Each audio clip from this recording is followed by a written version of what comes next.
तो चलो अब हम शुरुआत करते हैं किसकी। हमने बिजनेस स्टडीज में चैप्टर नंबर 3 पढ़ा। चैप्टर नंबर 3 में क्या पढ़ा बेटे? बिजनेस इन्वायरमेंट अपन चैप्टर पढ़ रहे थे। बिजनेस इन्वायरमेंट में हम जो पढ़ रहे थे उसमें क्या पढ़ना था हमको? आज पढ़ना है हमको न्यू इंडस्ट्रियल पॉलिसी। यानी न्यू इंडस्ट्रियल पॉलिसी में हमको ये देखना है कि गवर्नमेंट जो 1991 में 1991 के अंदर जो क्राइसिस आया इकोनॉमी के अंदर, जो डूब गई इकोनॉमी, अर्थव्यवस्था गड़बड़ा गई, तो उसके बाद सरकार ने कुछ नए कदम उठाए। और नए कदम क्या उठाए उसको हम शुरुआत करते हैं। तो नए कदम की जुबानी मेरी कहानी, बढ़ते हैं आगे। इन 1991 the Indian economy faced a serious foreign exchange crisis. हमारे देश के अंदर बहुत बड़ी समस्या काय की थी? फॉरेन एक्सचेंज क्राइसिस की। यानी फॉरेन करेंसी हमारे पास थी ही नहीं। High government deficit and a rising trend of prices despite bumpers crops. इनका ये कहना है कि गवर्नमेंट जबरदस्त लॉस में थी, डेफिसिट था गवर्नमेंट को इतना रेवेन्यू नहीं होता था जितना एक्सपेंडिचर हो जाता था, है ना। सरकारी लोग लूटने में लगे हुए थे। अपन खाओ, दूसरे को मत खिलाओ। And rising trend of prices, तो प्राइसेस बढ़ना शुरू हो गए, जिसकी वजह से इकोनॉमी, अर्थव्यवस्था क्या हो गई? चरमरा गई। तो गवर्नमेंट क्या लेके आई? न्यू इंडियन इकोनॉमिक पॉलिसी जुलाई 1991 में लेके आई। ठीक है। इस पॉलिसी का मेन एम ये था कि new industrial policy was to create a more competitive environment in the economy and to remove the barriers of entry and growth of firm. पहले रिस्ट्रिक्शंस था, हर कोई दुकान नहीं खोल सकता था, है ना। लाइसेंसिंग वगैरह लगती थी। तो धीरे धीरे इन्होंने क्या करा कि वो सिस्टम खत्म कर दिया, रिप्लेस कर दिया। और मेन एम ये था कि कोई भी दुकानदारी चलाए यार, कोई रिस्ट्रिक्शन नहीं लगाना हमको, क्योंकि जितना ज्यादा इंडस्ट्री डेवलप होगा उतना ज्यादा एम्प्लॉयमेंट जनरेट होगा। जब एम्प्लॉयमेंट जनरेट होगा या चीज प्रोडक्शन बढ़ेगा तो सप्लाई भी बढ़ेगी, जिससे प्राइस अपने आप कंट्रोल में आ जाएगा। उसके बाद लोगों को रोजगार मिलेगा, एम्प्लॉयमेंट जनरेट होगा, तो क्या होगा? एम्प्लॉयमेंट जनरेट होगा तो लोगों की इनकम बढ़ेगी, और जब लोगों की इनकम बढ़ेगी तो क्या होगा? लिविंग स्टैंडर्ड भी बढ़ेगा। तो पहला जो पॉलिसी में चीजें थी उनमें ब्रॉड फीचर उस पॉलिसी का ये था कि डी लाइसेंसिंग की गई। 6 इंडस्ट्रीज को छोड़ करके बाकी सारी इंडस्ट्रीज को डी लाइसेंसिंग कर दिया। लाइसेंस की जरूरत नहीं है, तुम तो बस दुकान चलाओ बस। उसके बाद decrease in role of public sector. Public sector का रोल कम कर दिया गया, यानी कि प्राइवेटाइजेशन लेके आए, है ना। मतलब गवर्नमेंट किस तरीके से मैनिपुलेट करती है ये सोचो। 1991 में गवर्नमेंट किसकी थी? कांग्रेस की, है ना। वो प्राइवेटाइजेशन का कॉन्सेप्ट लाए। प्राइवेटाइजेशन क्या होता है आगे हम उसको पढ़ेंगे, है ना। आज यदि दूसरी, उनकी गवर्नमेंट नहीं है, दूसरी गवर्नमेंट है और वो प्राइवेटाइजेशन कर रही है, तो ये क्या कर रहे हैं? देश बेच रहे हो। आपके दिमाग से कैसा खेला जाता है ये समझो आप, है ना। बेवकूफ बनाते हैं लोगों को। फिर आया डिसइन्वेस्टमेंट। डिसइन्वेस्टमेंट क्या होता है ये भी हम आगे समझेंगे, पर डिसइन्वेस्टमेंट का मतलब ये समझ लो कि जो पब्लिक सेक्टर अंडरटेकिंग है उनका यदि कुछ पार्ट प्राइवेटाइज किया जाता है तो वो डिसइन्वेस्टमेंट कहलाता है। यानी उसका जो कंट्रोल है वो गवर्नमेंट क्या करती? धीरे धीरे प्राइवेट हाथों में देना शुरू करती है। Liberalisation of foreign capital. Liberalise करना, लिबरलाइजेशन मतलब एक तरह से कह सकते हो कि फॉरेन कंट्री पर जो रिस्ट्रिक्शंस थे कि इंडिया में आके तुम बिजनेस नहीं कर सकते, इंडिया में रिस्ट्रिक्शंस थे, वो खत्म कर दिए गए कि हाँ यार लिबरल, यानी लचीले नियम कर दिए गए कि आप भी बिजनेस हमारे यहाँ आकर के कर सकते हो विदाउट रिस्ट्रिक्शन। 100% एफडीआई दे दिया गया, है ना। Liberal policy for technical collaboration. Technology बढ़ाने के लिए फॉरेन कंपनियों से, फॉरेन कंट्रीज से एग्रीमेंट किए गए। Setting up foreign investment promotion board FIPB का सेटअप किया गया, जो फॉरेन इन्वेस्टमेंट को बढ़ावा देना का काम इंडिया में करती थी। उसके बाद D reservation under small scale industries, many goods produced by small scale industries were D reserved. पहले रिजर्व था कि ये जो स्मॉल स्केल इंडस्ट्रीज हैं इनका प्रोडक्शन सिर्फ वही करेंगी, लेकिन ये चीज भी इन्होंने खत्म कर दी। तो मतलब बेचने का काम किसने किया? 1991 की पॉलिसी ने, है ना। आज की प्रेजेंट गवर्नमेंट सिर्फ उन्हीं पॉलिसीज को आगे बढ़ा रही है। तो in essence new industrial policy has sought to liberate industry from the shackles of the licensing system। Liberalisation लेके आए, यानी जो रिस्ट्रिक्शंस थे उनको कम करना, यानी लिबरल। लिबरल का मतलब होता है जो तुम्हारा टफ रूल है, कठिन नियम है, स्ट्रिक्ट रूल्स हैं, उनको कम करना। ठीक है, तो LPG बम नाम की चीज लेके आए, लिबरलाइजेशन, प्राइवेटाइजेशन और ग्लोबलाइजेशन, लेकिन इनके साथ में मॉडर्नाइजेशन भी आया। तो सबसे पहले बात करते हैं हम लिबरलाइजेशन की।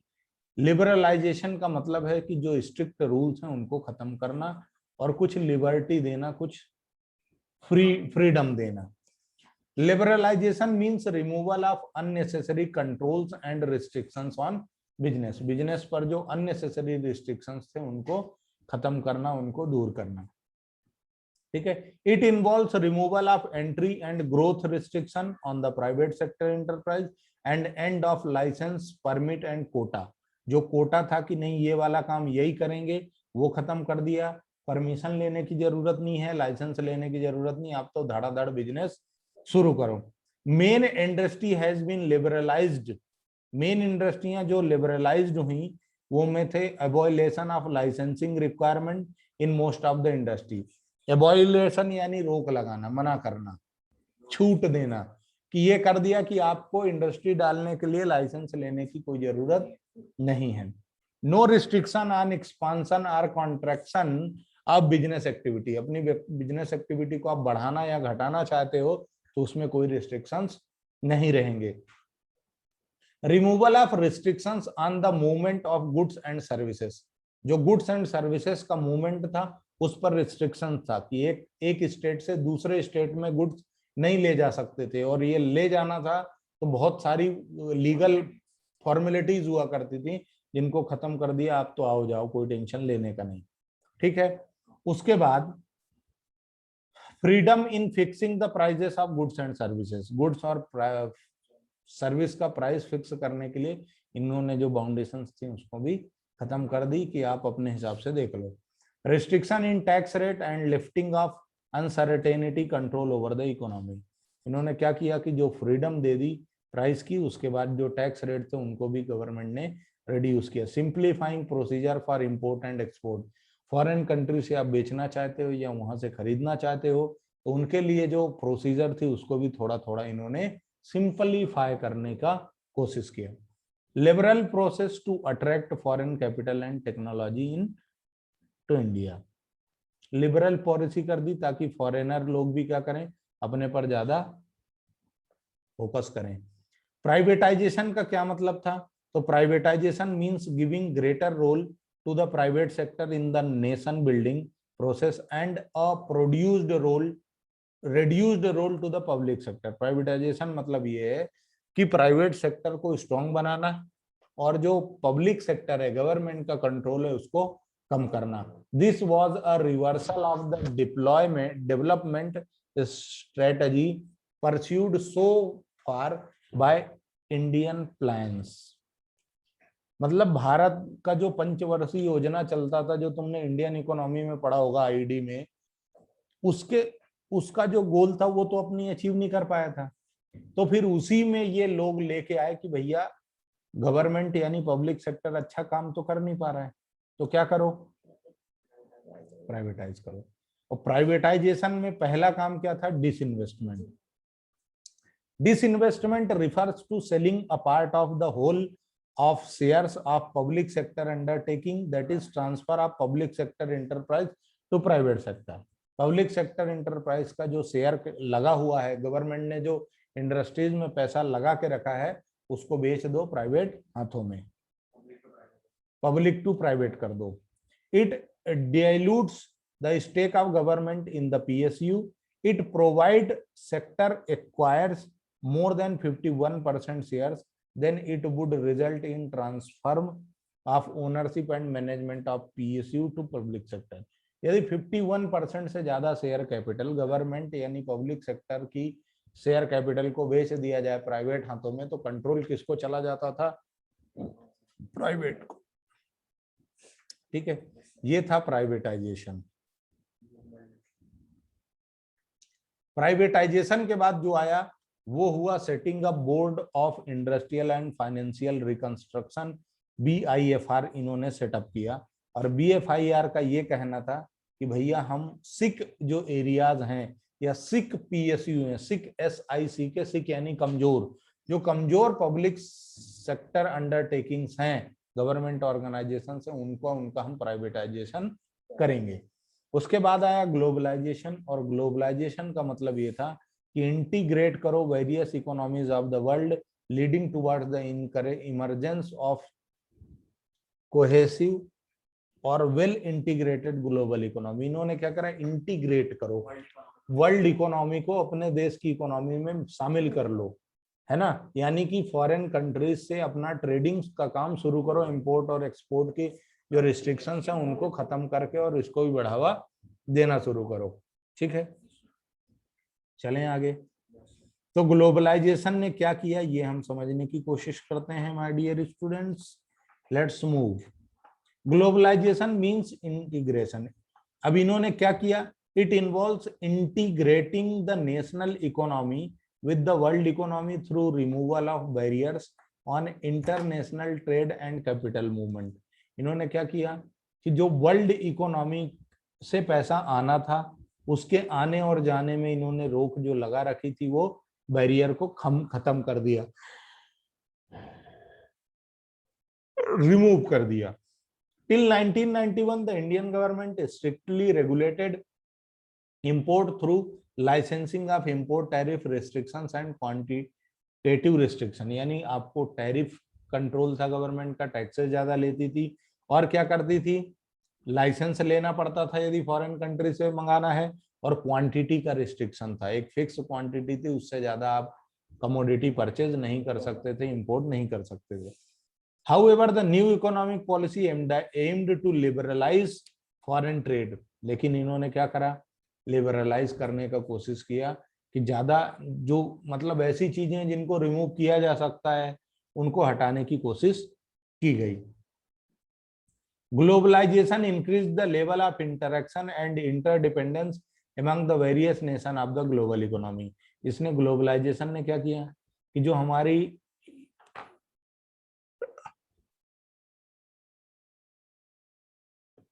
इंटरेक्शन था वर्ल्ड वाइड वो बढ़ा दिया, है ना। ज्यादा लोगों के यहाँ से रिसोर्सेस आने लग गए। अच्छा, विच इकोनॉमी इज ट्रूली ग्लोबलाइज्ड? कब बोलोगे कि आप सही मायनों में ग्लोबलाइज्ड हो? Free flow of goods and services across nation. पूरे देश में यदि आपका फ्री मूवमेंट हो रहा है, कोई एंट्री टैक्स नहीं लग रहा है, कोई रिस्ट्रिक्शन नहीं है। उसके बाद free flow of capital across nation, पूरे देश में आपकी पूंजी कहीं भी आप लगा के बिजनेस कर सकते हो, कोई रिस्ट्रिक्शन नहीं है। Free movement, free flow of information and technology. उसके बाद free movement of people across borders. Common acceptable mechanism for the settlement of dispute. झगड़े निपटाने के लिए कॉमन सेटलमेंट का तरीका होना चाहिए। उसके बाद एक ग्लोबल गवर्नेंस पर्सपेक्टिव होना चाहिए, जो सरकार सारी चीजों को बढ़ावा दे वो। फिर एक नई चीज आई, डेमोनेटाइजेशन। डेमोनेटाइजेशन का क्या मतलब है ये हम समझने की कोशिश करते हैं। कॉन्सेप्ट ऑफ डेमोनेटाइजेशन तो 8 नवंबर 2016 को भारत सरकार के प्रधानमंत्री श्रीमान नरेंद्र मोदी जी ने रात को 8 बजे 8 नवंबर को ये घोषणा की कि अब 1000 और 500 के नोट नहीं चलेंगे, यानी ये लीगल टेंडर नहीं होंगे। कुछ स्पेसिफिक पर्पस के लिए कुछ दिनों तक इनका इस्तेमाल किया जा सकता है। तो ये क्या था? Demonetisation is the act of removing a currency unit of its status as legal tender. यानी किसी करेंसी को उसके स्टेटस से खत्म कर दिया जाए तो डिमोनेटाइजेशन कहलाता है। ठीक है, इसकी वजह से जो 86% कंट्री का कैश सप्लाई था वो पकड़ में आ गया। बाकी का क्या हुआ, 14% काला धन मान करके खत्म कर दिया गया। डिमोनेटाइजेशन का फीचर्स क्या था, तो is viewed as a tax administrative measure. Cash holding arising from declared income was readily deposited in the bank and exchanged for new notes. However, people holding black money had to declare their unaccounted wealth and pay tax at the penalty rate. मतलब जिनके पास legal income थी, white money था, जिन्होंने income tax return भर रखा था, उस पर टैक्सेस जमा कर रखा था, उनका तो ठीक था, उन्होंने पैसे बैंक में जमा कर लिए या नए नोट से बदल लिया। लेकिन जिनके पास काला धन था, मजबूरी में उनको ये सरकार को बताना पड़ा कि हमारा धन काला है और इस पर आप पेनाल्टी के साथ हमसे टैक्स ले लो, बाकी जो बच रहा है वो हमको दे दो। Demonetization is also interpreted as a shift on the part of government, indicating that tax evasion will no longer be tolerated or accepted. डेमोनेटाइजेशन करने का एक और उद्देश्य ये था, सरकार का ये कहना था कि आप टैक्स की जो चोरी करते हो इसको हम ज्यादा दिनों तक बर्दाश्त नहीं करेंगे, आप टैक्स की चोरी बंद कर दो और ईमानदारी से टैक्स भरना शुरू कर दो। Demonetisation also lead to channelising saving into the formal financial system. इसकी वजह से क्या हुआ कि हमने सेविंग की, जो बैंकों में जो पैसा डिपॉजिट होना था उसमें बाउंडेशन लगा दी विड्रॉल की, तो उससे क्या हो गया कि एक चैनलाइज हो गया आपका पैसा। भाई बैंकों के पास यदि एक्स्ट्रा पैसा पड़ा है तो वो लोन के रूप में दे सकती हैं, रेट ऑफ इंटरेस्ट भी कम किया जा सकता है। ठीक है, फिर demonetisation also aims to create a less cash और कैश लाइट इकोनॉमी, मतलब कैशलेस इकोनॉमी की ओर मूवमेंट करने के लिए। हालांकि पूरी तरह से देश में ऐसा नहीं हो सकता। चलो, तो अब हम ये देखते हैं कि डिमोनेटाइजेशन का इम्पैक्ट हमारे ऊपर क्या आया। तो मनी और इंटरेस्ट रेट में क्या आया, डिक्लाइन इन कैश ट्रांजेक्शन कम हो गए, बैंक में डिपॉजिट बढ़ गए और फाइनेंशियल सेविंग लोगों ने बढ़ाना शुरू कर दी, क्योंकि टैक्स सेविंग के लिए टैक्स सेविंग जो इन्वेस्टमेंट होते हैं लोगों ने वो करना चालू कर दिया। Private wealth declined since high demonetised notes were not return and real estate prices fell. देखो, जो भाई काला धन था जिन लोगों के पास वो वापस नहीं आया, तो उन लोगों का नुकसान हो गया। पब्लिक सेक्टर में कोई इफेक्ट नहीं पड़ा क्योंकि वो सरकारी खजाना था, वहां पहले ही पैसा नहीं होता है। डिजिटलाइजेशन,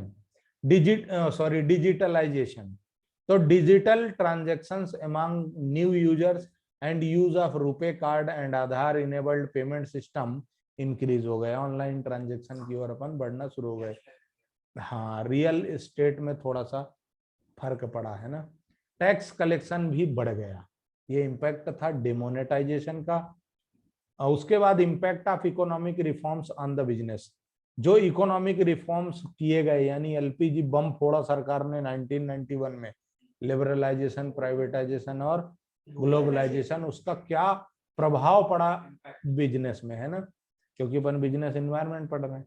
तो पहला इम्पैक्ट आया इंक्रीजिंग कंपटीशन, कंपटीशन बढ़ना शुरू हो गया। पहले रिस्ट्रिक्शन थे तो टेलीकम्युनिकेशन कंपनियां एक दो ही थी, धीरे धीरे बढ़ गई। जब टेलीकम्युनिकेशन कंपनियां बढ़ गई तो तुमने भी ये महसूस किया कि पहले जहां इनकमिंग के पैसे लगते थे अब आउटगोइंग भी फ्री हो गया, है ना। कंपटीशन बढ़ने की वजह से ही ऐसा हुआ है।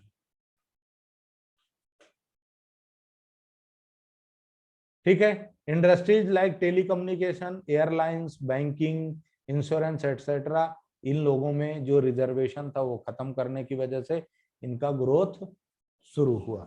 उसके बाद मोर डिमांडिंग कस्टमर ने भी अपनी अपनी डिमांड बढ़ा दी। क्यों डिमांड बढ़ा दी? क्योंकि उसको वैरायटी ऑफ प्रोडक्ट मिलने लग गए।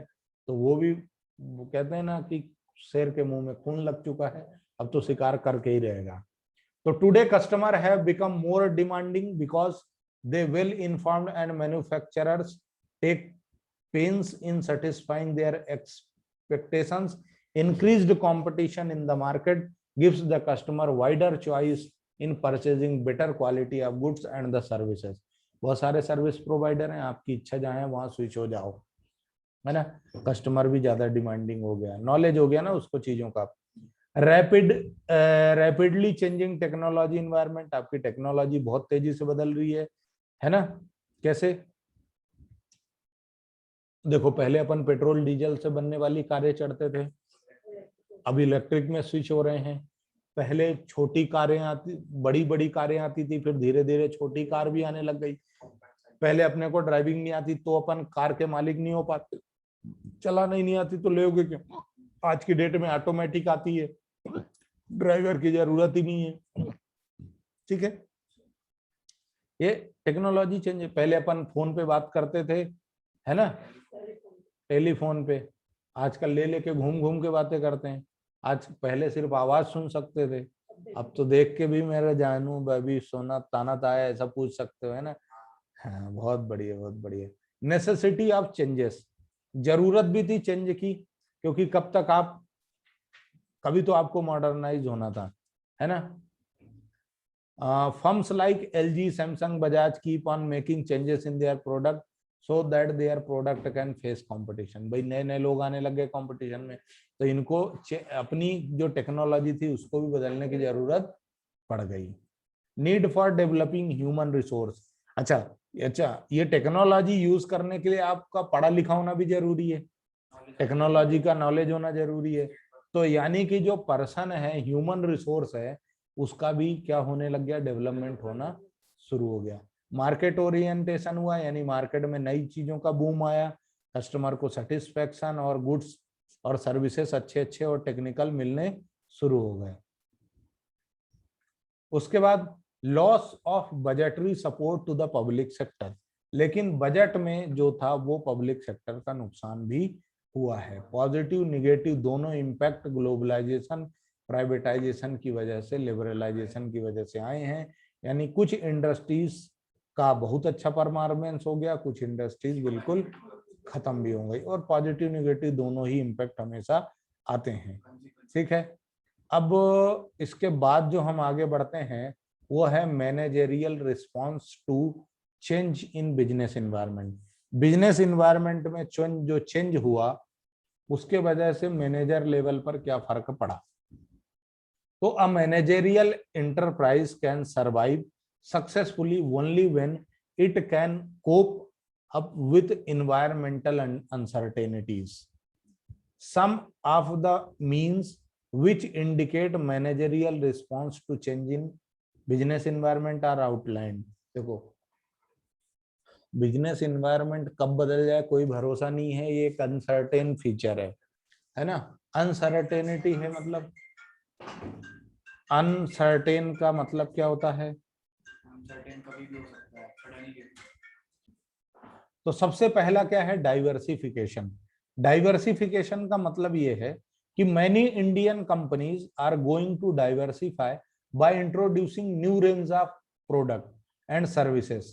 मतलब बहुत सारी कंपनियों ने क्या करा, अपने आप को डाइवर्सिफाई कर लिया। डाइवर्सिफाई कर लिया यानी जो उनके रेगुलर प्रोडक्ट से उनसे थोड़ा सा हट के काम करना शुरू हो गए। हाँ, in which they have no prior experience. For example Reliance industries entered into mobile communication, Jio रे दनादन। Several other companies have also diversified into both related and unrelated field of the business। बहुत सारी कंपनियां भी अपने जो रेगुलर प्रोडक्ट थे उनसे डाइवर्सिफाई होके अलग अलग, जैसे सांची का पहले सिर्फ मिल्क आता था, दूध और घी आता था। अब सांची का छाछ, लस्सी, रबड़ी, लड्डू, छेना, रसगुल्ला सब कुछ आता है। ये क्या है, ये डाइवर्सिफिकेशन है, ठीक है। फिर ज्वाइंट वेंचर विथ एमएनसीज, हमने क्या किया, यानी इंडस्ट्रीज बहुत सारी क्या हो गई, ज्वाइंट वेंचर में आने लग गए। यानी दो या दो बिजनेसमैन जब मिल करके किसी काम को करते हैं तो उसको ज्वाइंट वेंचर कहा जाता है। एमएनसी मतलब मल्टीनेशनल कंपनी, जैसे हीरो होंडा एक साथ मिलके काम करने लग गए, मारुति सुजुकी एक साथ काम करने लग गया, है ना।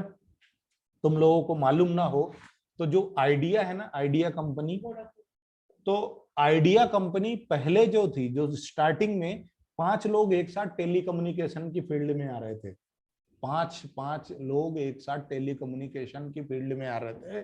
तो उनको एक सीए ने सलाह दी, चार्टर्ड अकाउंटेंट ने, कि तुम दादा एक साथ जाओगे तो कंपटीशन कितना होगा तुम्हारा, तुम तो प्राइस वार में ही मर जाओगे, तो तुम क्या करो, एक साथ मिल के जाओ। तो टाटा और बिरला, उसके बाद वोडाफोन जो पहले हच के नाम से जाना जाता था, एयरसेल, ऐसे करके 5 कंपनियां एक साथ मिल के आई और उसका नाम दिया गया आइडिया। फिर जब आइडिया का सेटअप अच्छा जम गया तो धीरे धीरे धीरे धीरे करके वो लोग स्प्लिट हो गए। अच्छा, जो स्प्लिट हुए वो खत्म हो गए, है ना, बराबर है। आगे बढ़े, acquisitions and mergers. Acquisitions and merger का मतलब क्या है बेटा? एक्विजिशन यानी एक कंपनी दूसरे कंपनी को या तो खरीद ले या उन दोनों का ब्याह हो जाए यानी कि मर्जर हो जाए। शादी कर ले तो मर्जर है, यानी मिल करके नया बिजनेस शुरू कर दें। जैसे ये अपन ने पढ़ा क्या, टेक ओवर। जैसे तुमको मालूम हो 2007 में अपन लोगों ने कौन सी कंपनी खरीदी थी, मतलब टाटा मोटर्स ने किसको खरीदा था? जैगुआर और लैंड रोवर को, है ना। अच्छा, तो ये कहानी भी बहुत जोरदार है। 1991 का जो क्राइसिस था ना, उसके बाद टाटा इंडस्ट्रीज बिल्कुल खत्म होने की कगार पे थी। रतन टाटा जी जब जैगुआर वाले से मिलने गए कि बोले यार तुम हमारी कंपनी को खरीद लो, तो उसने बोला कि ठीक है, हम आप पे एहसान करते हैं कि हम आपकी वो खरीद लेते हैं। और जब रतन टाटा जी का दिमाग खराब हो गया, बोले यार साला एहसान बोल रहा है यार, नहीं, अब मैं जाऊंगा अपनी कंपनी खुद सेटअप करूंगा। और टाटा जी वापस आए 1996 में, उन्होंने नई कार का मॉडल बनाया और फिर उसको उस पर काम शुरू किया। धीरे धीरे धीरे धीरे ऐसे हालात हो गए कि उसके बाद जब लैंड रोवर को और जेगुआर को खरीदा था टाटा जी ने 2007 में, तो उन्होंने बोला था 2006 या 2007 में खरीदा था, और बहुत बड़ी डील थी ये। तो उन्होंने, टाटा जी ने बोला था कि हम आपकी इंडस्ट्री खरीद तो रहे हैं लेकिन हम आप पर एहसान नहीं कर रहे हैं, हम इसलिए खरीद रहे हैं क्योंकि यहाँ पर जो वर्कर काम कर रहा है उसके साथ गलत नहीं होना चाहिए या उसकी इनकम बंद नहीं होना चाहिए, इसलिए हम आपका प्लांट चला रहे हैं, हम आप पे एहसान नहीं कर रहे हैं, आप एक ब्रांडेड कंपनी हो। ये होता है एक एटीट्यूड। ईगो, मतलब उस बंदे में कितना नालायक था वो, यदि वो ऐसा एहसान शब्द नहीं बोलता और टाटा जी उसको दिल पे नहीं लेते तो टाटा आज इंडस्ट्रीज आज अपने को नहीं मिलती, गाड़ी सेगमेंट नहीं मिलता उनका व्हीकल। फिर एक्विजिशन और मर्जर, उसके बाद use of modern technology. Modern technology मतलब cellular phones, mobile phone, laptop, ये कंप्यूटर, ये सारी चीजें। टीवियों में भी आजकल स्मार्ट टीवी आने लग गई हैं। ब्रांड बिल्डिंग बनाना, एलजी, सैमसंग, नोकिया, हाथ, ये वाली चीजें। उसके बाद कस्टमर ओरिएंटेशन। कस्टमर ओरिएंटेशन यानी कस्टमर की service, after sale service, customer support, ये सारी चीजें प्रोवाइड कराना क्या है, कस्टमर ओरिएंटेशन। उसके बाद higher level of compensation. In order to compute with the salaries in MNCs, there is a considerable increase in the pay package offered by Indian companies. MNCs में बहुत ज्यादा सैलरियां होती थी, तो उसकी जगह हमारी जो लोकल इंडियन कंपनियां थी उन्होंने भी धीरे धीरे हायर सैलरी डिजर्विंग पर्सन को देना शुरू कर दिया। तो इससे लोगों को क्या हुआ, जॉब सेटिस्फेक्शन हुआ और उनको भी मोटिवेशन आया कि हाँ हम भी काम कर सकते हैं। तो यहाँ से आपका chapter number 3 business environment complete होता है गाइस। मैं आप लोगों का शुक्रिया अदा करता हूं कि आप लोग मेरे साथ 3 पार्ट तक बने रहे, 4 पार्ट तक। धन्यवाद दें आपको और आगे बढ़ें, है ना। ठीक है, ओके, थैंक यू।